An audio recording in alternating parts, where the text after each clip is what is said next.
Facebook live पर श्रीमद् भागवत महापुराण की कथा का श्रवण सुनने वाले समस्त कृष्ण भक्तों को मेरी ओर से जय श्री राधे कृष्ण, राधे राधे।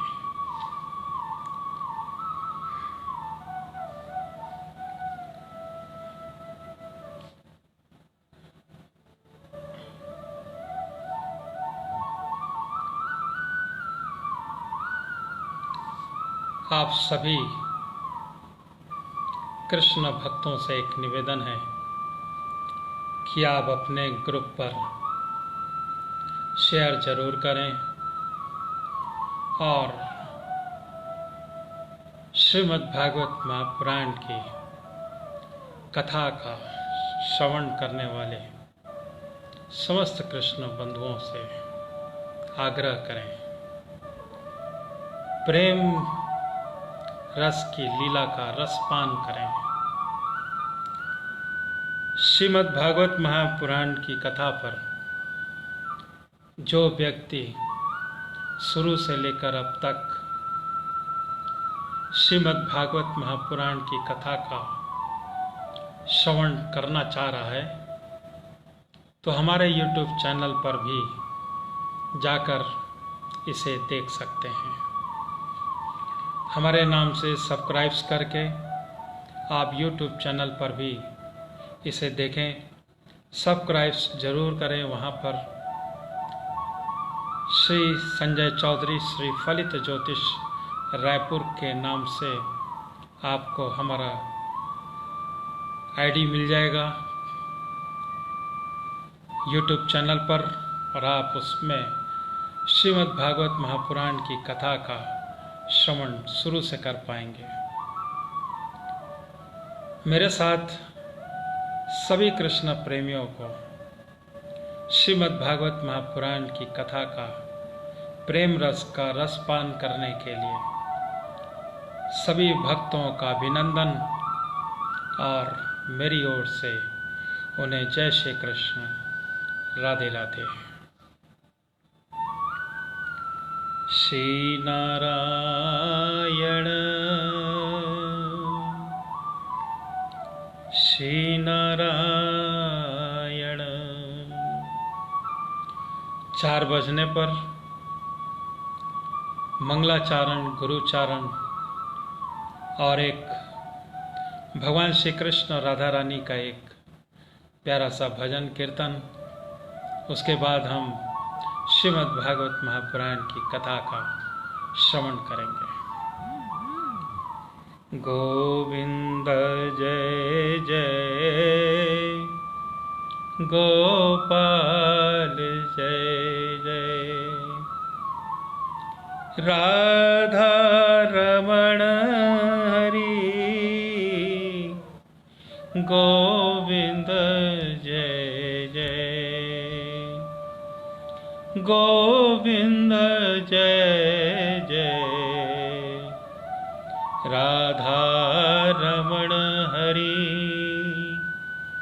गोविंद जय जय, राधा रमण हरि गोविंद जय जय, राधा रमण गोविंद जय जय, गोविंद जय जय।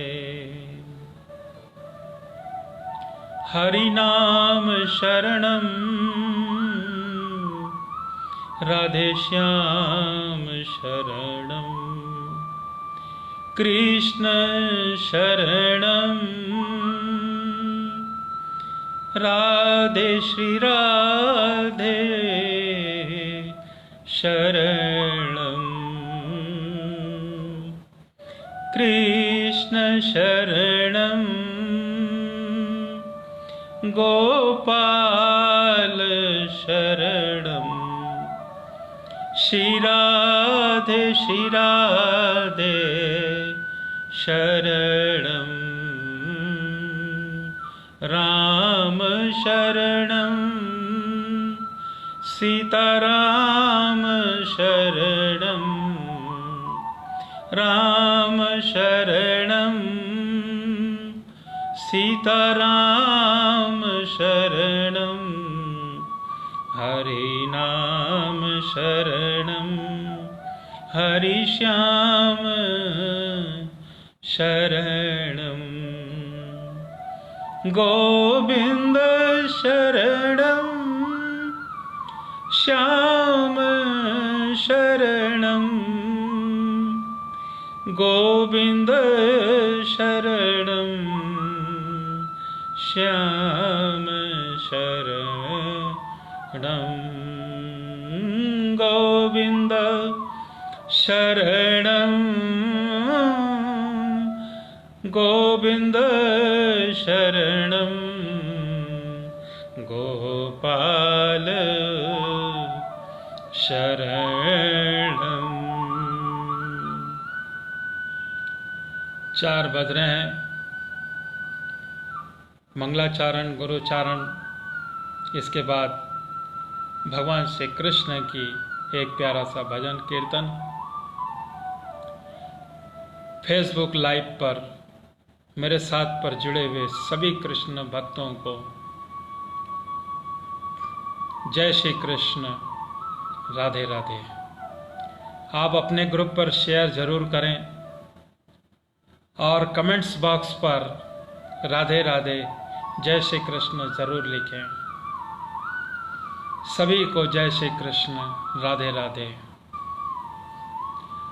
आप लोग के सुनने से ही मेरे को बहुत गर्व होता है कि मैं एक भागवत कथा पढ़ने का प्रयास कर पा रहा हूँ। सभी लोगों का हार्दिक अभिनंदन और स्वागत है। सभी को जय श्री कृष्ण, राधे राधे। 4 बज रहे हैं। बोलो श्री गणेश भगवान की जय। बोलो श्री लंबोदर महाराज की जय। बोलो श्री राधा कृष्ण भगवान की जय। बोलो श्री कृष्णाय नमः, श्री राधा देवाय नमः। बोलो श्री हनुमंत लाल की जय। बोलो श्री पितृ देवता की जय। बोलो श्रीमद् भागवत महापुराण की जय।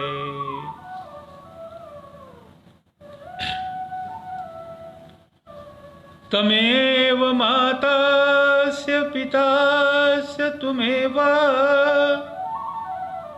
त्वमेव बन्धो सखास्त तुमेव, त्वमेव विद्या द्रविणं त्वमेव, त्वमेव सर्वं मम देव देवाय। गुरु ब्रह्मा गुरु विष्णु गुरुदेवो महेश्वराय, गुरु साक्षात् परब्रह्म तस्मै श्री गुरुवे नमः। मंगलम भगवान विष्णु मंगलम गरुड़ध्वज मंगलम पुंडरीकाक्षाय मंगलाय तनो हरि। वक्रतुंड महाकाय सूर्यकोटि संप्रभ निर्विघ्नं कुरु देव सर्वकार्येषु सर्वदा। एक दंतो महाबुद्धि सर्वेषु गणनायक सर्वसिद्ध करो देवा गौरी पुत्र विनायक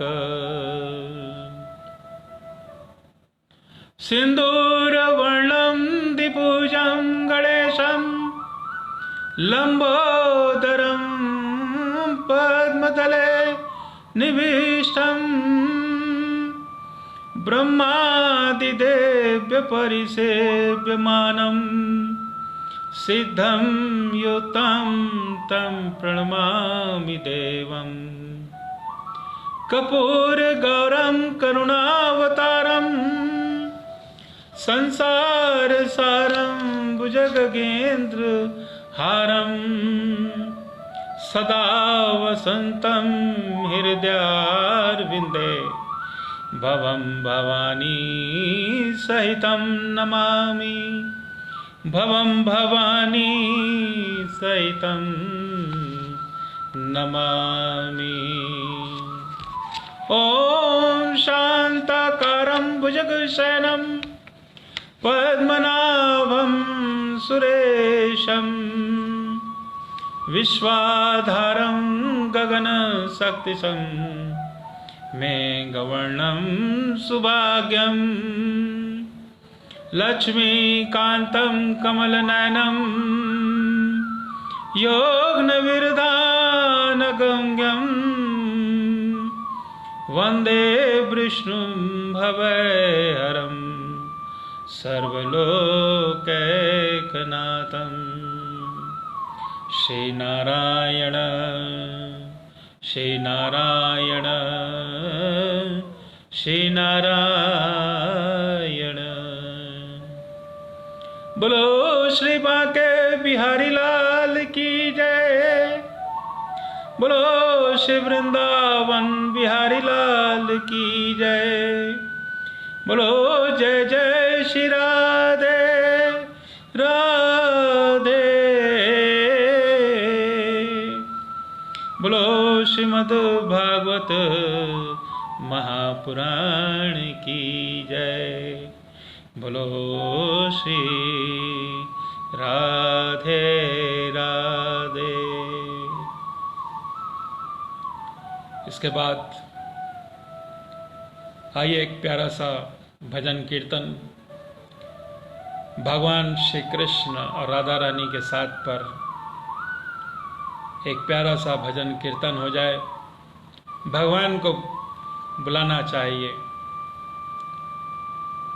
क्योंकि श्रीमद् भागवत महापुराण की कथा हो रही है और भगवान को स्मरण करना बहुत ही लाभदायक है। अब भगवान का स्मरण कीर्तन करना उससे भी ज़्यादा लाभदायक है। भगवान कहते हैं कि मेरे नाम मात्र से ही आपका कल्याण होता है, तो क्यों ना आज हम प्रभु का स्मरण करें। राधा रानी साथ में हैं और भगवान कहते हैं कि मेरा नाम सिर्फ लेते रहिए आप। 24 घंटे न सही, कुछ घंटे सही, कुछ घंटे नहीं, कुछ पलों के लिए, लेकिन मेरा नाम अगर आप निरंतर ले रहे हैं तो उनका कल्याण जरूर भगवान करते हैं। तो आइए प्रभु का भजन कीर्तन हो जाए। आप साथ में हैं तो भजन कीर्तन अवश्य रूप से बहुत अच्छा होगा। आप वहाँ पर बैठ के भगवान श्री राधा कृष्ण को, युगल को आप स्मरण करते हुए भजन करें साथ पर। गोविंद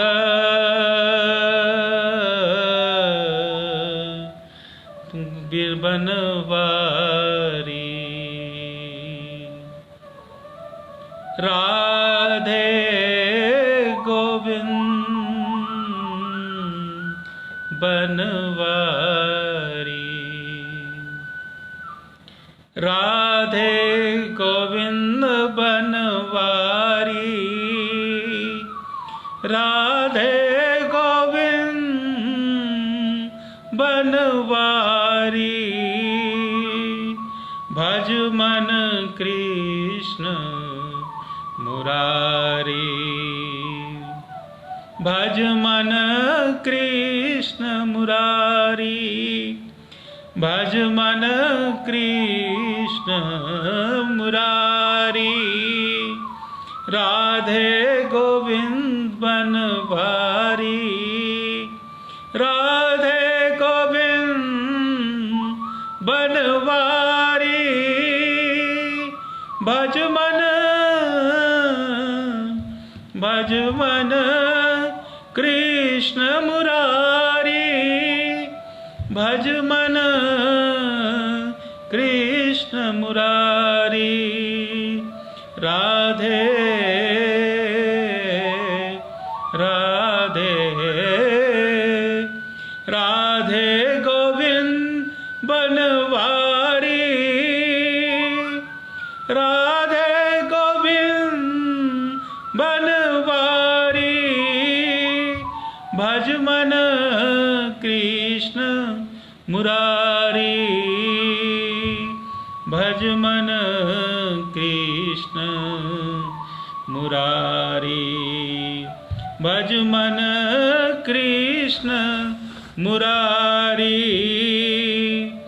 कृष्ण मुरारी रास बिहारी, कृष्ण मुरारी रास बिहारी, कृष्ण मुरारी रास बिहारी। भज मन कृष्ण मुरारी, भज मन कृष्ण मुरारी। राधे गोविंद बनवारी, राधे गोविंद बनवारी, राधे गोविंद बनवारी। भज मन कृष्ण मुरारी, भज मन कृष्ण मुरारी। राधा मनोहर, राधा मनोहर कृष्ण मुरारी, राधा मनोहर कृष्ण मुरारी, राधा मनोहर कृष्ण मुरारी। भज मन कृष्ण मुरारी, भज मन कृष्ण मुरारी। राधे गोविंद बनवारी, राधे गोविंद बनवारी, राधे गोविंद बनवारी, राधे गोविंद बनवारी। भज मन कृष्ण मुरारी, भज मन कृष्ण मुरारी। मधुर मुरलीधर मुरारी, मधुर मुरलीधर मुरारी, मधुर मुरलीधर मुरारी। भज मन कृष्ण मुरारी, भज मन कृष्ण मुरारी, भज मन कृष्ण मुरारी, भज मन कृष्ण मुरारी।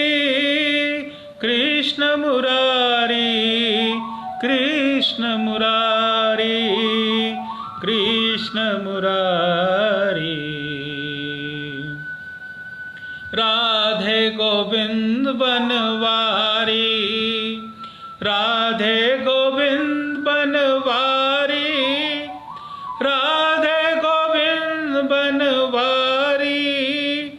भज मन कृष्ण मुरारी, भज मन कृष्ण मुरारी। राधे गोविंद बनवारी, भज मन कृष्ण मुरारी, भज मन कृष्ण मुरारी, भज मन कृष्ण मुरारी। गोविंद गोपाल प्रभु गिरधारी, गोविंद गोपाल प्रभु गिरधारी, गोविंद गोपाल प्रभु गिरधारी। राधे गोविंद बनवारी, राधे गोविंद बनवारी, राधे गोविंद बनवारी। भज मन कृष्ण मुरारी, भज मन कृष्ण मुरारी। गोविंद गोपाल हृदय बिहारी, गोविंद गोपाल हृदय बिहारी, गोविंद गोपाल हृदय बिहारी। भज मन कृष्ण मुरारी, भज मन कृष्ण मुरारी। राधे गोविंद बनवारी, राधे गोविंद बनवारी। भज मन कृष्ण मुरारी, भज मन कृष्ण मुरारी। कृष्ण मुरारी, कृष्ण मुरारी, कृष्ण मुरारी। केशव माधव बांके बिहारी, केशव माधव बांके बिहारी, केशव माधव बांके बिहारी। भज मन कृष्ण मुरारी, भज मन कृष्ण मुरारी। कृष्ण मुरारी, कृष्ण मुरारी, कृष्ण मुरारी, कृष्ण मुरारी। राधे गोविंद बनवारी, राधे गोविंद बनवारी, राधे गोविंद बनवारी, राधे गोविंद बनवारी, राधे गोविंद बनवारी, राधे गोविंद बनवारी, राधे गोविंद बनवारी, राधे गोविंद बनवारी। भज मन कृष्ण मुरारी, भज मन कृष्ण मुरारी, भज मन कृष्ण मुरारी। कृष्ण मुरारी, कृष्ण मुरारी। भज मन कृष्ण मुरारी, भज मन कृष्ण मुरारी, भज मन कृष्ण मुरारी। राधे गोविंद बनवारी, राधे गोविंद बनवारी, राधे गोविंद बनवारी, राधे गोविंद बनवारी। भज मन कृष्ण मुरारी, भज मन कृष्ण मुरारी, कृष्ण मुरारी, कृष्ण मुरारी। बोलो श्री वृंदावन बिहारी लाल की जय, बोलो शिवा के बिहारी लाल की जय। बोलो श्री राधे की जय। बोलो श्री राधे। इस प्यारा सा भजन कीर्तन के बाद पर श्रीमद् भागवत महापुराण की कथा का प्रारंभ करते हैं। मेरे साथ जुड़े हुए सभी कृष्ण भक्तों को मेरी ओर से जय श्री कृष्ण, राधे राधे।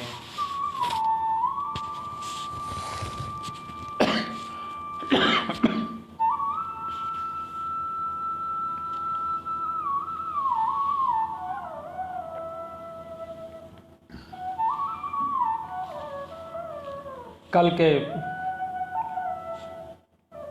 पाठ पर हमने भगवान श्री नारायण का मत्स्य अवतार का ग्रंथ में आराधना करी। आज उनकी कथा के आगे हम पढ़ रहे हैं। बोलो श्री राधे श्री राधे।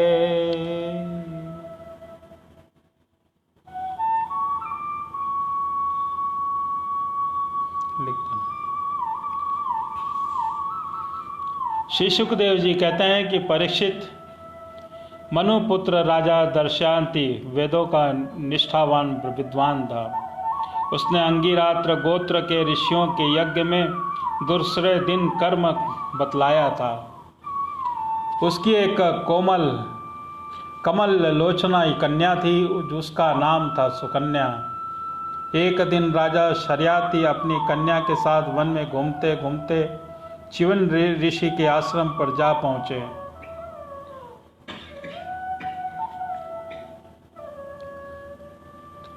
सुकन्या अपनी सखी के साथ वन में घूमकर वृक्षों की सौंदर्य देख रही थी। उसने एक स्थान पर देखा कि बाबी दीमकों की एकत्र की हुई मिट्टी के छेद से जुगनू की तरह दो ज्योतियां दिख रही हैं। देवकी के कुछ ऐसे ही प्रेरणा थी। सुकन्या के बाल सुलभ चपलता से एक कांटे के द्वारा उन ज्योतियों को वेद दिया। इससे उनमें से बहुत सा खून बह चला। उसी समय राजा शर्त्यार्थी के सैनिकों का मलमूत्र रुक गया और राजर्षि शर्त्यार्थी को यह देखकर बड़ा आश्चर्य हुआ। उन्होंने अपने सैनिकों से कहा कि अरे, तुम लोगों की कहीं महर्षि च्यवन जी के प्रति कोई अनुचित व्यवहार तो नहीं कर दिया? मुझे तो यह स्पष्ट जान पड़ता है कि हम लोगों में से किसी न किसी उनके आश्रम में कोई अनर्थ किया है। तब सुकन्या ने अपने पिता से डरते डरते कहा कि पिताजी, मैंने कुछ अपराध अवश्य किया है। मैंने अनजान में ही दो ज्योतियों को कांटे से छेद दिया है। अपनी कन्या की यह बात सुनकर शर्ती घबरा गए। उन्होंने धीरे धीरे स्तुति करके बाबी में छिपे हुए च्यवन मुनि को प्रसन्न किया। तदंतर च्यवन मुनि का अभिप्राय जानकर उन्होंने अपनी कन्या उन्हें समर्पित कर दी और इस संकट से छूटकर बड़ी सावधानी से उनकी अनुमति लेकर वे अपने राजधानी में चले आए। इधर सुकन्या परम क्रोधी च्यवन मुनि को अपने पति के रूप में प्राप्त करके बड़ी सावधानी से उनकी सेवा करते हुए उन्हें प्रसन्न करने लगी। वह उनकी मनोवृत्ति को जानकर उसके अनुसार ही बर्ताव करती थी। कुछ समय बीत जाने पर उनके आश्रम पे दोनों अश्वनी कुमार आए। च्यवन मुनि के उनका यथोचित सत्कार किया और कहा कि आप दोनों समर्थ हैं, इसलिए मुझे युवा अवस्था प्रदान कीजिए। मेरा रूप अवस्था ऐसी कर दीजिए जिससे युवतियाँ चाहती हैं। मैं चाहता हूँ कि आप लोग सोनपात्र के अधिकारी नहीं हैं, फिर भी मैं आप लोगों को यज्ञ में सोमरस का भाग दूंगा। वैद्य शिरोमणि अश्वनी कुमारों ने महर्षि च्यवन का अभिनंदन करके कहा कि ठीक है, और इसके बाद उनसे कहा कि यह सिद्धों के द्वारा बनाया हुआ कुंड है, आप इसमें स्नान कीजिए। च्यवन मुनि के शरीर को बुढ़ापे ने घेर रखा था। सब और नसें दिख रही थी। झुर्रियाँ पड़ जाने के एवं बाल पक जाने के कारण वे देखने में बहुत भद्दे लगते थे। अश्वनी कुमार ने उन्हें अपने साथ लेकर कुंड में प्रवेश किया। उसी समय कुंड में 3 पुरुष बाहर निकले और तीनों ही कमलों की माला, कुंडल और सुंदर वस्त्र पहने एक से मालूम होते थे। वे बड़े ही सुंदर एवं स्त्रियों को प्रिय लगने वाले थे। परम साध्वी सुंदरी सुकन्या ने जब देखा कि ये तीनों ही एक आकृति की और सूर्य के समान तेजस्वी हैं, तब अपने पति को न पहचान कर अश्विनी कुमारों को शरण ली। उसके प्रतिवत्य अश्विनी कुमार बहुत संतुष्ट हुए, उनके अपने पति को बतला दिया और च्यवन मुनि से आज्ञा लेकर विमान के द्वारा वे अपने स्वर्ग को चले गए। कुछ समय के बाद यज्ञ करने की इच्छा से राजा शर्याती च्यवन मुनि के आश्रम पर आए। वहाँ उन्होंने देखा कि उनकी कन्या सुकन्या के पास एक सूर्य के समान तेजस्वी पुरुष बैठा हुआ है। सुकन्या के उनके चरणों की वंदना की। शर्याती ने उन्हें आशीर्वाद नहीं दिया। कुछ अप्रसन्न से होकर बोले, दुष्ट, यह तूने क्या किया? क्या तूने सबके वंदनीय च्यवन मुनि को धोखा दे दिया है? अवश्य ही तूने उसको बूढ़ा और अपने काम का न समझकर छोड़ दिया। अब तू इस राह चलते जार पुरुष की सेवा कर रही है। तेरा जन्म तो बड़े ऊंचे कुल में हुआ था, यह उल्टी बुद्धि तुझे कैसे प्राप्त हुई है? तेरा यह व्यवहार तो कुल में कलंक लगने वाला है। तू राम राम तो निर्लज्ज होकर जार पुरुष की सेवा कर रही है और इस प्रकार अपने पिता पति दोनों के वंश को घेर कर नरक में ले जा रही है। राजा शर्याती इस प्रकार कहने पर पवित्र मुस्कान वाली सुकन्या से मुस्कुरा कर कहा कि पिताजी, मैं आपकी जमाता एवं भृगुनंदन महर्षि च्यवन की ही हूँ। इसके बाद उसने अपने पिता से महर्षि च्यवन के यौवन और सौंदर्य की प्राप्ति का सारा वृतांत का सुनाया। वह तब सुनकर राजा शर्याती अत्यंत विस्मित हुए और उन्हें बड़े प्रेम से अपनी पुत्री को गले से लगा लिया। महर्षि च्यवन ने वीर शर्याती से सोम यज्ञ का अनुष्ठान करवाया और सोमपान के अधिकारी न होने पर भी अपने प्रभाव से अश्विनी कुमार को सोमपान कराया। इंद्र बहुत जल्दी क्रोध कर बैठते हैं, इसलिए उनसे सहा न गया और उन्होंने चिढ़कर शर्याती को मारने के लिए वज्र उठाया। महर्षि च्यवन ने वज्र के साथ उनके हाथ को वहीं स्तंभित कर दिया। तब सब देवताओं ने अश्विनी कुमारों को सोम का भाग देना स्वीकार कर लिया और उन लोगों ने वैध होने के कारण पहले अश्विनी कुमारों का सोमपान से बहिष्कार कर रखा था। परीक्षित शर्याती के 3 पुत्र थे, उतानबही और आनर्त और भूरिसेन। आनवर्त से रेवत हुए और महाराज रेवत ने के समुद्र के भीतर कुछ स्थली नाम की एक नगरी बसाई। उसी में रहकर वे आनर्त आदि देशों का राज्य करते थे। उनके 100 श्रेष्ठ पुत्र थे, उनमें सबसे बड़े थे कुगदी। कुगदी अपनी कन्या रेवती को लेकर उनके लिए वर पूछने के उद्देश्य से ब्रह्मा जी के पास गए। उस समय ब्रह्मलोक का रास्ता ऐसे लोगों के लिए बेरोक टोक था। ब्रह्मलोक में गाने बजाने की धूम मची हुई थी। बातचीत के अवसर न मिलने के कारण वह कुछ वहीं ठहर गए। उस समय अंत में ब्रह्मा जी को नमस्कार करके उन्होंने अभिप्राय का निवेदन किया और अपनी बात सुनकर ब्रह्मा जी ने हंसकर उनसे कहा, महाराज, तुमने अपने मन में जिन लोगों के विषय में सोच रखा था वे सब काल में गाल में चले गए। अब उनके पुत्र पौत्र और नातियों की तो बात ही क्या है, गात्रों के नाम भी नहीं सुनाई पड़ते। इस बीच में 27 चतुर्युगी का समान समय बीत चुका है, इसलिए तुम जाओ और इस समय भगवान नारायण के अंशावतार महाबली बलदेव जी के पृथ्वी पर विद्यमान हैं।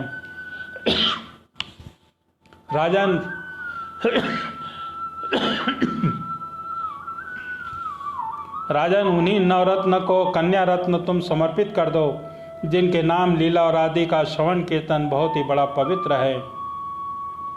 वही प्राणियों के जीव सर्वग पर भगवान पृथ्वी का भार उतारने के लिए अपने अंश से अवतीर्ण हुए हैं।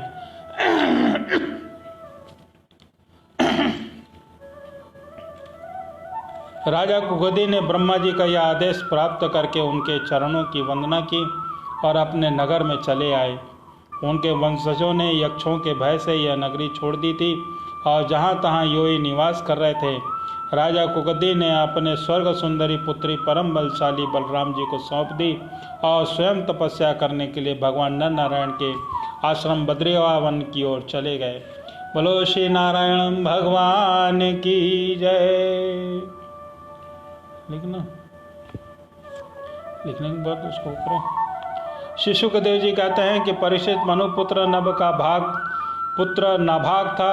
जब वह दीर्घ काल तक ब्रह्मचर्य का पालन करके लौटा तब बड़े भाइयों ने अपने से छोटे किंतु विद्वान भाई को हिस्से से केवल पिता को ही दिया।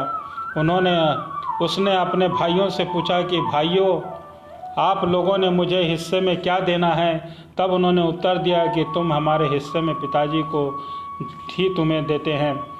उसने अपने पिता से जाकर कहा कि पिताजी, मेरे बड़े भाइयों से हिस्से में मेरे लिए आपको ही दिया है। पिता ने कहा कि बेटा, तुम उसकी बात न मानो।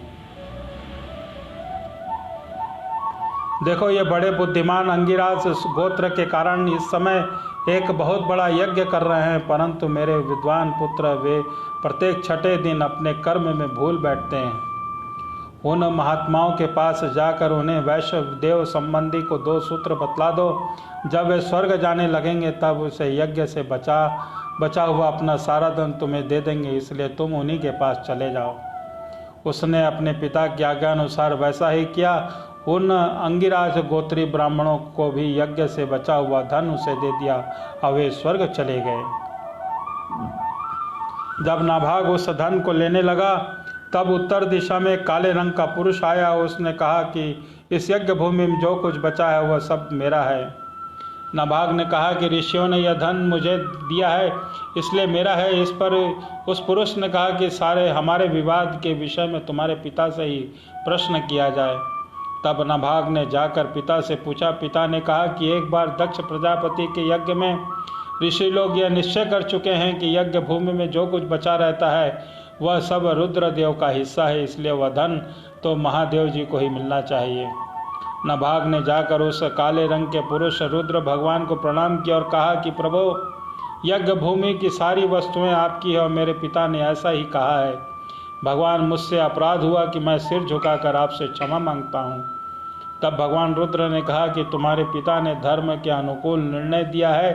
तुमने भी मुझसे सत्य ही कहा है कि तुम वेदों का अर्थ तो पहले से ही जानते हो। अब तुम्हें सनातन ब्रह्म तत्व का ज्ञान देता हूँ। बोलो श्री नारायण भगवान की जय। यहाँ यज्ञ में बचा हुआ जो मेरा अंश है वह धन भी मैं तुम्हें दे रहा हूँ, तुम इसे स्वीकार करो। इतना कहकर सत्य प्रेमी भगवान रुद्र अंतर ध्यान हो गए और जो मनुष्य प्रातः और सायंकाल एकाग्रचित्त से आख्यान का स्मरण करता है वह प्रतिभाशाली एवं देवज्ञ तो होता ही है, साथ ही अपने स्वरूप को भी जान लेता है। नाभाग के पुत्र अम्बरीश वे भगवान के बड़े प्रेमी और उदारा धर्मात्मा थे। जो ब्रह्म शाप कभी नहीं रोका जा सका वह अम्बरीश का स्पर्श न कर सका। राजा परीक्षित ने पूछा कि भगवान, मैं परम ज्ञानी राजर्षि अम्बरीश का चरित्र सुनना चाहता हूँ। ब्राह्मण ने क्रोधित होकर उन्हें ऐसा क्या दंड दिया जो किसी प्रकार का नहीं टाला जा सकता, परंतु वह कुछ न कुछ बिगाड़ सका। श्री शुकदेव जी ने कहा कि परीक्षित, अम्बरीश बड़े भाग्यवान थे। पृथ्वी के 7वें द्वीप, अचल संपत्ति और अतुलनीय ऐश्वर्य उनको प्राप्त था। यद्यपि ये साधारण मनुष्यों के लिए अत्यंत दुर्लभ वस्तुएं हैं, फिर भी इन्हें स्वप्न तुल्य समझते हैं, क्योंकि वे जानते थे कि जिस धन वैभव के लोभ पड़कर मनुष्य घोर नरक में जाता है वह केवल 4 दिन की चांदनी है, उसका दीपक तो बुझाया है। भगवान श्री कृष्ण में और उनके प्रेमी साधुओं में उनका परम प्रेम था। उस प्रेम के प्राप्त हो जाने पर वह सारा विश्व, इसकी समस्त संपत्तियां मिट्टी ढेलने के समान जान पड़ती है। उन्होंने अपने मन को श्री कृष्ण चंद्र के चरणारविंद युगल में वाणी को भगवत गुणात वर्णन में, हाथों को श्री हरि मंदिर में मार्जन सेचन से और अपने कानों को भगवान अच्युत की मंगलमयी कथा में श्रवण में लगा रखा था। उन्होंने अपने नेत्र मुकुंद मूर्ति और मंदिरों के दर्शनों में अंग संग भगवत के शरीर स्पर्श में नासिका उनके चरण कमलों पर चढ़ी और श्रीमती तुलसी के दिव्य गंध में और रसना को भगवान के प्रति अर्पित नैवेद्य प्रसाद में संलग्न कर दिया। अम्बरीश के पैर भगवान के क्षेत्र आदि की पैदल यात्रा करने लगे रहते और वे सिर से भगवान श्री कृष्ण के चरण कमलों की वंदना किया करते। राजा अम्बरीश ने माला, चंदन आदि भोग सामग्रियों को भगवान की सेवा में समर्पित कर दिया। भोगने की इच्छा से नहीं, बल्कि इसलिए कि इससे वह भगवत प्रेम प्राप्त हो जाता है। पवित्र कीर्ति भगवान के दिव्य जनों में ही निवास करता है। इस प्रकार उन्होंने सारे कर्म यज्ञ पुरुष इंद्रातीत भगवान के प्रति उन्हें सर्वात्मा एवं सर्वस्वरूप समझकर समर्पित कर दिए थे। अब भक्त ब्राह्मणों की आज्ञा के अनुसार वे पृथ्वी का शासन करते थे। उन्होंने धव्य नाम के निर्जल और देश में सरस्वती नदी के प्रवाह के सामने वशिष्ठ, असित, गौतम आदि भिन्न भिन्न आचार्यों द्वारा महान ऐश्वर्य के कारण सर्वाग्र परिपूर्ण एवं बड़ी बड़ी दक्षिणा वाले अनेकों यश्वमेघ यज्ञ करके यज्ञाधिपति भगवान की आराधना की थी। उनके यज्ञों में देवताओं के साथ जब सदस्य त्रिविज बैठ जाते थे तब उनके पलकें नहीं पड़ती थी और वे अपने सुंदर वस्त्र वैसे ही रूप के कारण देवताओं के समान दिखाई पड़ते थे।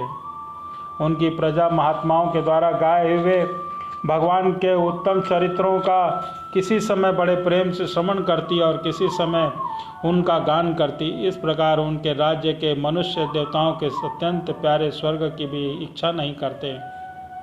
वे अपने हृदय में अनंत प्रेम का दान देने वाले श्रीहरि का निरंतर निरंतर दर्शन करते रहते। इसलिए उन लोगों को वह भोग सामग्री भी हर्षित नहीं कर पाती और जो बड़े बड़े सिद्धों को भी दुर्लभ है, वे वस्तु में आनंद के समान अत्यंत तुच्छ और तिरस्कृत थी। राजा अम्बरीश इस प्रकार तपस्या से युक्त भक्ति योग और प्रजा पालन रूप में स्वधर्म के द्वारा भगवान को प्रसन्न करने लगे और धीरे धीरे उन्हीं की सब प्रकार की आसक्तियों का परित्याग कर दिया। बोलो श्री नारायण भगवान की जय। घर, स्त्री, पुरुष, पुत्र, भाई, बंधु, बड़े बड़े हाथी, रथ, घोड़े और पैदलों की चतुरंगी सेना, अक्षय रत्न, आभूषण, आयुध एवादि समस्त वस्तुओं तथा कभी समाप्त न होने वाले कोशों के संबंध में उनका ऐसा दृढ़ निश्चय था कि वे सब के सब असत्य रहे हैं। उनकी अनन्य प्रेम भई भक्ति से प्रसन्न होकर भगवान ने उनकी रक्षा के लिए सुदर्शन चक्र को नियुक्त कर दिया था, जो विरोधियों को भयभीत करने वाला एवं भगवत भक्तों की रक्षा करने वाला है। राजा अम्बरीश की पत्नी भी उन्हीं के समान धर्मशील, संसार के विरक्त और भक्ति परायण थी। एक बार उन्होंने अपनी पत्नी के साथ भगवान श्री कृष्ण की आराधना करने के लिए 1 वर्ष द्वादशी प्रधान एकादशी व्रत करने का नियम ग्रहण किया। व्रत की समाप्ति होने पर कार्तिक महीने में उन्होंने 3 रात का उपवास किया और एक दिन यमुना जी में स्नान करके मधुवन में भगवान श्री कृष्ण की पूजा करी। उन्होंने महाभिषेक की विधि से सब प्रकार की सामग्री और संपत्ति द्वारा भगवान का अभिषेक किया और हृदय से तन्मय होकर वस्त्र, आभूषण, चंदन, माला, अर्घ आदि देकर उनकी पूजा करी। यद्यपि महाभाग्यवान ब्राह्मणों को इस पूजा की कोई आवश्यकता नहीं थी, स्वयं उनकी सारी कामनाएं पूर्ण हो चुकी थी, वे सिद्ध थे, तथापि राजा अम्बरीश ने भक्ति भाव से उनका पूजन किया। तत्पश्चात पहले ब्राह्मणों को स्वादिष्ट और अत्यंत गुणकारी भोजन कराकर उन लोगों के घर 60 करोड़ गौवें सुसज्जित करके भेज दी। उन गौवों के सींग स्वर्ण से और खुर चांदी से मढ़े हुए थे। सुंदर सुंदर वस्त्र उन्हें उड़ा दिए गए थे। वे गौवें बड़ी सुशील, छोटी अवस्था की, देखने में सुंदर और बछड़े वाली, खूब दूध देने वाली थी। उनके साथ दोहने की उपयुक्त सामग्री भी उन्हें भिजवा दी गई थी। जब ब्राह्मणों को सब कुछ मिल चुका था तब राजा ने उन लोगों से आज्ञा लेकर व्रत का पालना करने की तैयारी की। उसी समय शाप और वरदान देने में समर्थ स्वयं दुर्वासा जी उनके यहाँ अतिथि के रूप में पधार गए। राजा अम्बरीश उन्हें देखते ही उठकर खड़े हो गए, आसन देकर बैठाया, विविध सामग्रियों से अतिथि के रूप में आए हुए दुर्वासा जी की पूजा की और उनके चरणों को प्रणाम करके अम्बरीश ने भोजन के लिए प्रार्थना करी। दुर्वासा जी ने अम्बरीश की प्रार्थना स्वीकार कर ली और इसके बाद आवश्यक कर्मों से निवृत्त होने के लिए वे नदी तट पर चले गए। वे ब्रह्म का ध्यान करते हुए यमुना के पवित्र जल में स्नान करने लगे। इधर द्वादशी केवल घड़ी भर में शेष रह गई थी। धर्मज्ञ अम्बरीश ने धर्म संकट में पड़कर ब्राह्मणों के साथ परामर्श किया। उन्होंने कहा कि ब्राह्मण देवता ब्राह्मण को बिना भोजन कराए स्वयं खा लेना, द्वादशी रहते पारण न करना, दोनों ही दोष है। इसलिए इस समय जैसा करने से मेरी भलाई हो, तुम मुझे पाप न लगे, ऐसा काम करना चाहिए। तब ब्राह्मणों के साथ विचार करके उन्होंने कहा कि ब्राह्मणों, श्रुतियों में ऐसा कहा गया है कि जल पी लेना ही भोजन करना भी है और नहीं भी करना है, इसलिए तुम इस समय केवल जल से पारणा किए लेता हूँ। ऐसा निश्चय करके मन ही मन भगवान का चिंतन करते हुए राजर्षि अम्बरीश ने जल पी लिया और परीक्षित वे केवल दुर्वासा जी के आने की बाट देखने लगे। दुर्वासा जी से आवश्यक कर्मों से निवृत्त होकर यमुना तट से लौट आए। तब राजा ने आगे बढ़कर उनका अभिनंदन किया और उन्होंने अनुमान से ही समझ लिया कि राजा ने पारणा कर लिया है।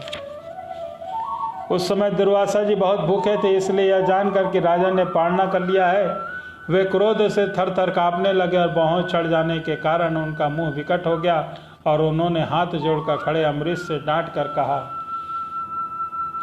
अहो देखो तो सही यह कितना क्रूर है। यह धन के मद में मतवाला हो रहा है। भगवान की भक्ति तो इससे छूती तक नहीं है। यह अपने को बड़ा समर्थ मानता और इससे धर्म का उल्लंघन करके बड़ा अन्याय किया है। देखो मैं इसका अतिथि होकर आया हूँ। इसके अतिथि सत्कार करने के लिए मुझे निमंत्रण दिया है, किंतु फिर भी मुझे खिलाए बिना ही खा लिया है। अच्छा देखो तुझे अभी इसका फल चखाता हूँ। यूँ कहते कहते वे क्रोध से जल उठे। उन्होंने अपनी एक जटा उखाड़ी और उसने अम्बरीश को मार डालने के लिए एक कृत्या उत्पन्न की और वह प्रलय काल की आग के समान दहक रही थी। वह आग के समान जलती हुई हाथ में तलवार लेकर राजा अम्बरीश पर टूट पड़ी। उस समय उनके पैरों में धमक से पृथ्वी कांप रही थी, परंतु राजा अम्बरीश उसे देखकर भी तनिक भी उछलित नहीं हुए और एक पग के लिए भी हटे नहीं, ज्यों कि त्यों खड़े रहे। परम पुरुष परमात्मा ने अपने सेवक की रक्षा के लिए पहले से ही सुदर्शन चक्र को नियुक्त कर रखा था। जैसे आग क्रोध से गुर्राते हुए सांप को भस्म कर देती है, वैसे ही चक्र ने दुर्वासा जी की कृत्या को जलाकर राख का ढेर कर दिया। जब दुर्वासा जी ने देखा कि मेरी बनाई हुई कृत्या तो जल रही है और चक्र मेरी ओर आ रहा है, तब वे भयभीत होकर अपने प्राण बचाने के लिए जी छोड़कर एकाएक भाग निकले। जैसे जैसे ऊंची ऊंची लपटों वाला दवानल सांप के पीछे दौड़ता है, वैसे ही भगवान का चक्र उसके पीछे दौड़ने लगा। जब दुर्वासा जी ने देखा चक्र तो मेरे पीछे लग गया है, तब सुमेरु पर्वत की गुफा में प्रवेश करने के लिए उसी ओर दौड़ पड़े। दुर्वासा जी की दिशा आकाश, पृथ्वी, अतल वितल और आदि नीचे लोक, समुद्र, लोकपाल और उनके द्वारा सुरक्षित लोक स्वर्ग तक में गया। परंतु जहाँ जहाँ वे गए वहाँ वहाँ उन्हें असत तेज सुदर्शन चक्र को अपने पीछे आते देखा। तब उन्हें कहीं न कहीं कोई रक्षक न मिला तो वे भी और डर गए। इसलिए अपने त्राण ढूंढते हुए वे देव शिरोमणि ब्रह्मा जी के पास गए और बोले कि ब्रह्मा जी आप स्वयंभू हैं, भगवान के इस तेजोमय चक्र से मेरी रक्षा कीजिए। बोलो श्री नारायण भगवान की जय।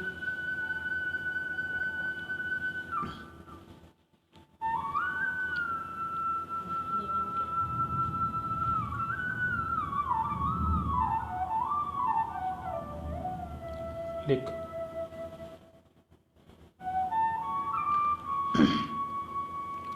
ब्रह्मा जी ने कहा कि जब मेरी परार्थ की आयु समाप्त होगी, काल स्वरूप भगवान की अपनी सृष्टि लीला समेटने लगेंगे, इस जगत गुरु को जलाना चाहेंगे।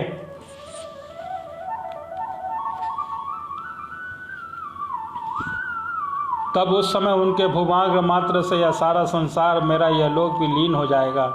मैं शंकर जी की दक्ष, भृगु आदि, प्रजापति, भूतेश्वर, दिनेश्वर आदि सब के जिनके बनाए हुए नियमों से बंधे हुए हैं, उनकी आज्ञा शिरोधार्थ करके हम लोग संसार का हित करते हैं।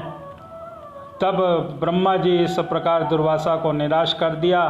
तब भगवान ने चक्र से संतृप्त होकर वे कैलाशनाथ भगवान की शंकर में गए।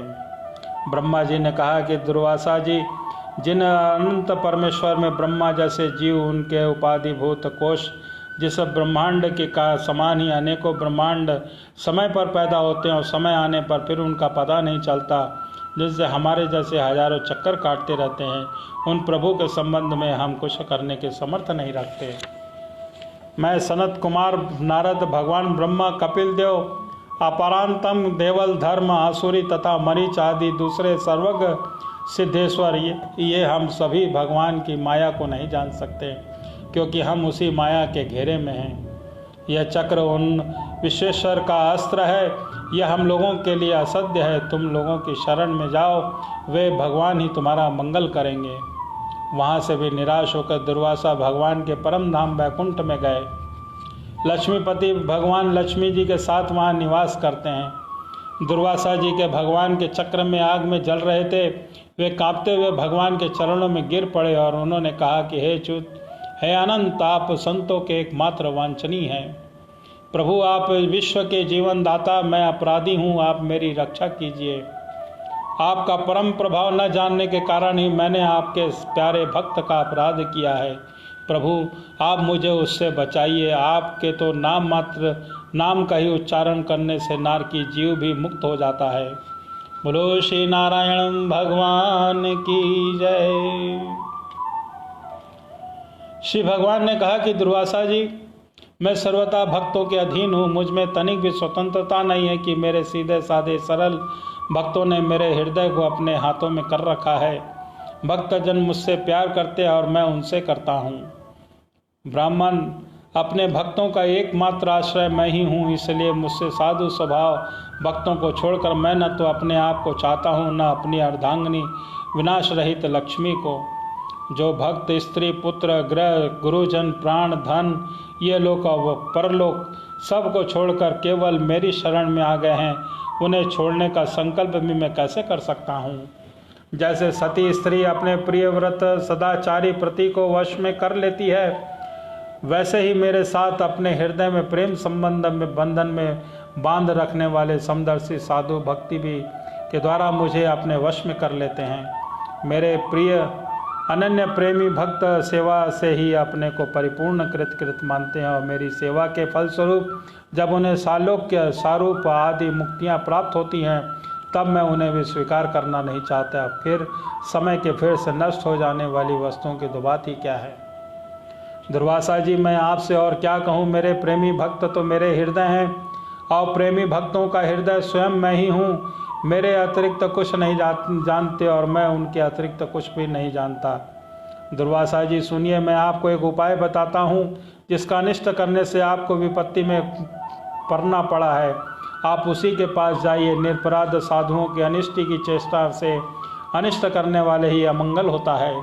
इसमें संदेह नहीं कि ब्राह्मणों के लिए तपस्या और विद्या परम कल्याण के साधन हैं, परंतु यदि ब्राह्मण उद्दंड और अन्यायी हो जाए तो वे दोनों ही उल्टा फल देने लगते हैं। दुर्वासा जी, आपका कल्याण हो। आप नाभाग नंदन परम भाग्यशाली राजा अम्बरीश के पास जाइए और उनसे क्षमा मांगिए, तब आपको शांति मिलेगी। बोलो श्री नारायण भगवान की जय। श्री सुखदेव जी कहते हैं, परीक्षित, जब भगवान ने इस प्रकार आज्ञा दी तब सुदर्शन चक्र की ज्वाला से जलते हुए दुर्वासा लौटकर राजा अम्बरीश के पास आया और उन्होंने अत्यंत दुखी होकर राजा के पैर पकड़ लिए। दुर्वासा जी की यह चेष्टा देखकर उनके चरण पकड़ने से लज्जित होकर राजा अम्बरीश भगवान के चक्र की स्तुति करने लगे।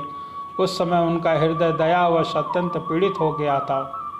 अम्बरीश ने कहा कि प्रभु सुदर्शन, आप अग्नि स्वरूप हैं, आप ही परम समर्थ सूर्य हैं, समस्त नक्षत्र मंडल के अधिपति चंद्रमा के भी आपके स्वरूप हैं।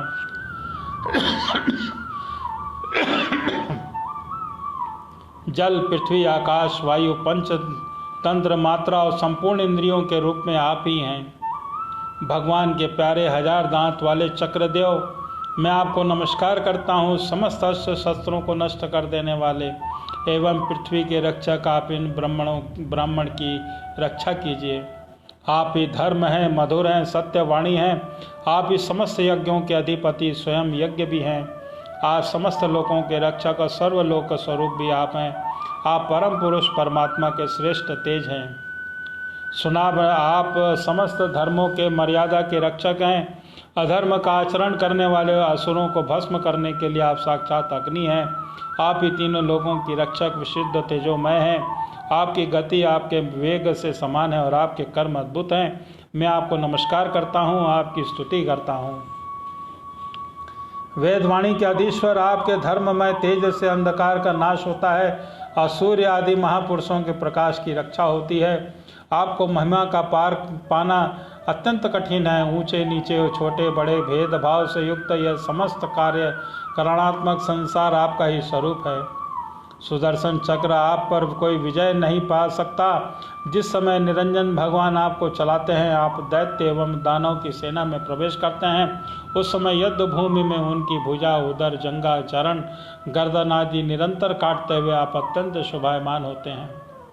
विश्व के रक्षक आप रणभूमि में सबका प्रहार सह लेते हैं, आपका कोई कुछ बिगाड़ नहीं सकता। गदाधारी भगवान ने दुष्टों के नाश के लिए ही आपको नियुक्त किया है। आप कृपा करके हमारे कुल के भाग्योदय के लिए दुर्वासा जी का कल्याण कीजिए।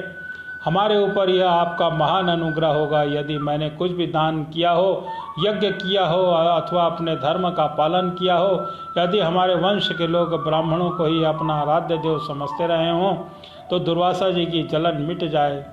भगवान समस्त गुणों के एकमात्र आश्रय हैं। यदि मैंने समस्त प्राणियों के आत्मा के रूप में उन्हें देखा हो, तो वे मुझ पर प्रसन्न हों, दुर्वासा जी की हृदय की सारी जलन मिट जाए। बोलो श्री नारायण भगवान की जय। श्री सुखदेव जी कहते हैं कि जब राजा अम्बरीश ने दुर्वासा जी की ओर से जलाने वाले भगवान के सुदर्शन चक्र की इस प्रकार स्तुति की, तब उनकी प्रार्थना से चक्र शांत हो गया। जब दुर्वासा चक्र की आग से मुक्त हो गए, उनका चित्त स्वस्थ हो गया। वे राजा अम्बरीश को अनेकानेक उत्तम आशीर्वाद देते हुए उनकी प्रशंसा करने लगे। दुर्वासा जी ने कहा कि धन्य है, आज मैंने भगवान के प्रेमी भक्तों को महत्व देखा है। राजन, मैंने आपका अपराध किया, फिर भी आप मेरे लिए मंगल कामना ही कर रहे हैं। जिन्होंने भक्त वत्सल भगवान श्री हरि के चरण कमलों को दृढ़ प्रेम भाव से पकड़ लिया है, उन साधु पुरुषों के लिए कौन सा कार्य कठिन होता है। जिसका हृदय उदार है, वे महात्मा भला किस वस्तु का परित्याग नहीं कर सकते। जिनके कारण मंगलमय नामों की श्रवण मात्र से ही जीव निर्मल हो जाता है, उन्हीं तीर्थपाद भगवान के चरण कमलों के पास जो दास है, उसके लिए कौन सा कर्तव्य शेष रह जाता है। महाराज अम्बरीश, आपका हृदय करुणावश से परिपूर्ण है। आपने मेरे ऊपर महान अनुग्रह किया है। ओहो, आपने अपराध को भुलाकर मेरे प्राणों की रक्षा करी है। बोलो श्री नारायण भगवान की जय। परीक्षित, जब से दुर्वासा जी भागे थे, तब से अभी तक राजा अम्बरीश ने भोजन नहीं किया था। वे उनके लौटने की बाट देख रहे थे। अब उन्होंने दुर्वासा जी के चरण पकड़ लिया और उन्हें प्रसन्न करने की विधि पूर्वक भोजन कराया। राजा अम्बरीश बड़े आदर से अतिथि के योग्य सब प्रकार की भोजन सामग्री ले आए। दुर्वासा जी भोजन करके तृप्त हो गए। अब उन्होंने आदर से कहा कि राजन, आप भी भोजन कीजिए। अम्बरीश, आप भोजन भगवान के परम प्रेमी भक्त हैं। आपके दर्शन, स्पर्श, बातचीत और मन की भगवान की ओर प्रवृत्त करने वाले आतिथ्य से मैं अत्यंत प्रसन्न और अनुग्रहित हुआ हूँ। स्वर्ग की देवांगनाएं बार बार आपके इस उज्ज्वल चरित्र का गान करेंगी। यह पृथ्वी भी आपकी परम पुण्यमयी कीर्ति का संकीर्तन करती रहेगी। बोलो श्री नारायण भगवान की जय। श्री सुखदेव जी कहते हैं कि दुर्वासा जी बहुत ही संतुष्ट होकर राजा अम्बरीश के गुणों की प्रशंसा की और उसके बाद उनसे अनुमति लेकर आकाश मार्ग से उस ब्रह्मलोक की यात्रा की, जो केवल निष्काम कर्म से ही प्राप्त होता है। परीक्षित, जब सुदर्शन चक्र से भयभीत होकर दुर्वासा जी भागे थे, तब से लेकर उनके लौटने तक 1 वर्ष का समय बीत गया। इतने दिनों तक राजा अम्बरीश उनके दर्शन की आकांक्षा से केवल जल पीकर ही रहे। जब दुर्वासा जी चले गए, तब उनके भोजन से बचे हुए अत्यंत पवित्र अन्न का भोजन उन्होंने किया और उनके अपने कारण दुर्वासा जी का दुख में पड़ना, फिर उनसे अपने ही प्रार्थना से उनका छूटना, इन दोनों बातों में उन्होंने अपने द्वारा होने पर भी भगवान की ही महिमा समझा। राजा अम्बरीश में ऐसे ऐसे अनेकों गुण थे। अपने समस्त कर्मों के द्वारा वे परब्रह्म परमात्मा भगवान के भक्ति भाव की अभिवृद्धि करते रहते थे। उस भक्ति के प्रभाव से उन्होंने ब्रह्म लोक तक समस्त भोगों की नरक के समान समझा। तदंतर राजा अम्बरीश ने भी भगवान अपने ही समान भक्त पुत्रों पर राज्य का भार छोड़ दिया। स्वयं वे वन में चले गए। वहाँ वे बड़ी धीरता के साथ आत्मस्वरूप भगवान में अपना मन लगाकर गुणों के प्रभाव रूप में संसार से मुक्त हो गए। परीक्षित, महाराज अम्बरीश का यह परम पवित्र आख्यान है। जो इसका संकीर्तन और स्मरण करता है, वह भगवान का भक्त हो जाता है। बोलो श्री नारायण भगवान की जय। आइए एक भगवान का प्यारा सा भजन कीर्तन। गोविंद जय जय गोपाल जय जय, गोविंद जय जय गोपाल जय जय, राधा रमण हरि गोविंद जय जय, गोविंद जय जय गोपाल जय जय, गोविंद जय जय गोपाल जय जय, राधा रमण हरि गोविंद जय जय, गोविंद जय जय गोपाल जय जय, गोविंद जय जय गोपाल जय जय, राधा रमण हरि गोविंद जय जय, गोविंद जय जय गोपाल जय जय, राधा रमण हरि गोविंद जय जय, राधे राधे बोल, राधे राधे बोल, राधे राधे बोल, राधे राधे बोल, राधे राधे बोल, राधे राधे बोल, राधे राधे बोल, कृष्ण गोविंद गोपाल बोल, कृष्ण गोविंद गोपाल बोल, कृष्ण गोविंद गोपाल बोल, कृष्ण गोविंद गोपाल बोल, राधे राधे बोल, राधे राधे बोल, राधे राधे बोल, राधे राधे बोल, कृष्ण गोविंद गोपाल बोल, राधे राधे बोल, गोविंद बोलो हरि गोपाल बोलो, गोविंद बोलो हरि गोपाल बोलो, गोविंद बोलो हरि गोपाल बोलो, राधा रमण हरि गोविंद बोलो, राधा रमण हरि गोविंद बोल, राधे राधे बोल, राधे राधे बोल, राधे राधे बोल, राधे राधे बोल,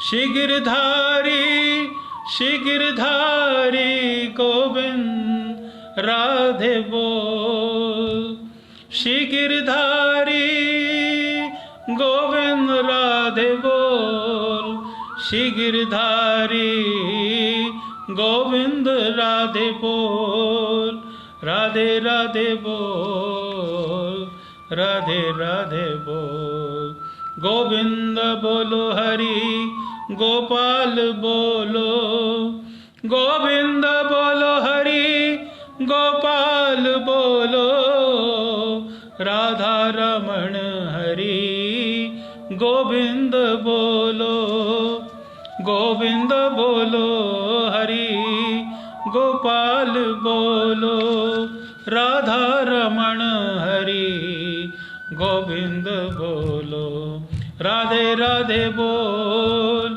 राधे राधे बोल, राधे राधे राधे राधे बोल, शिवा के बिहारी गोपाल बोल, शिवा के बिहारी गोपाल बोल, शिवा के बिहारी गोपाल बोल, राधे राधे बोल, राधे राधे बोल, गोविंद बोलो हरि गोपाल बोल, गोविंद बोल, हरि गोपाल बोल, राधा रमण हरि गोविंद बोल, राधा रमण हरि गोविंद बोल, राधे राधे बोल, राधे राधे बोल, राधे राधे बोल, राधे राधे बोल, श्री वृंदावन बिहारी राधे राधे बोल,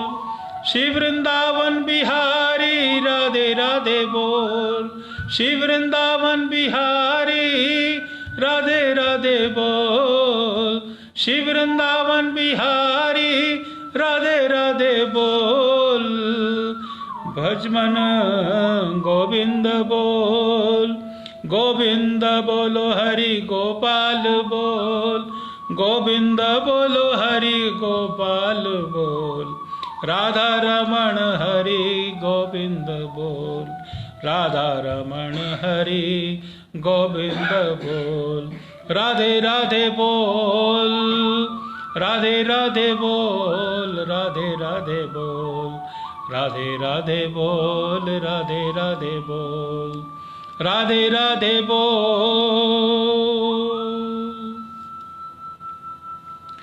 बोलो श्री वृंदावन बिहारी लाल की जय, बोलो श्री बांके बिहारी लाल की जय, बोलो श्री राधा रानी की जय। मेरे साथ फेसबुक लाइव पर समस्त कृष्ण प्रेमियों का हार्दिक अभिनंदन और स्वागत। आज की प्रेम कृष्ण लीला का रसपान करने के लिए सभी कृष्ण भक्तों को जय श्री कृष्ण, राधे राधे। आज की कथा को हम यहीं पे विराम करते हैं। कल की कथा फिर से प्रारंभ होगी 3:55 पर। आप सभी लोगों से गुजारिश है कि 3:55 पर आप फेसबुक लाइव पर जरूर आएं, शेयर कीजिए, कमेंट्स बॉक्स पर राधे राधे जरूर लिखिए। जिन लोगों को हमारी श्रीमद् भागवत महापुराण की कथा का संपूर्ण श्रवण करना है, हमारे YouTube चैनल पर जाकर सब्सक्राइब करके जरूर देखें। श्री नारायण भगवान की जय। बोलो श्री राधे राधे, श्री नारायण